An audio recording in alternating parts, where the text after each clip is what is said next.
उपमुख्यमंत्री शिंदे ओरिजिनल शिवसेना आणि अजित पवार यांची ओरिजिनल राष्ट्रवादी घेऊन ते बाहेर पडले। फडणवीसांची प्रतिक्रिया तर कायद्याच्या चौकटीत राहूनच नार्वेकरांनी योग्य न्याय दिल्याचंही विधान।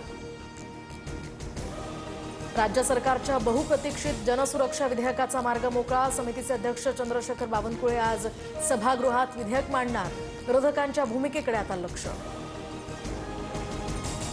विधानसभेत तुकडेबंदी कायदा रद्द करण्याची घोषणा। 1 गुंठ्यात शेतजमीन खरेदी आणि विक्रीही करता येणार। महसूल मंत्री बावनकुळेंचा ऐतिहासिक निर्णय। लवकरच समिती गठीत करणार। राज्यात रायगड आणि चंद्रपूरला आज पावसाचा ऑरेंज अलर्ट, तर मुंबई, पालघर, ठाणे आणि रत्नागिरी, सिंधुदुर्गसह मराठवाडा विदर्भातील काही जिल्ह्यांना येलो अलर्ट।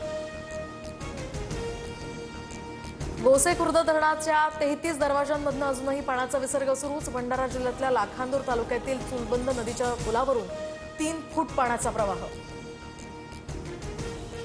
जळगावच्या भुसावळमधील हतनूर धरणाचे 6 दरवाजे उघडले, तर 6321 क्युसेकनं पाण्याचा विसर्ग।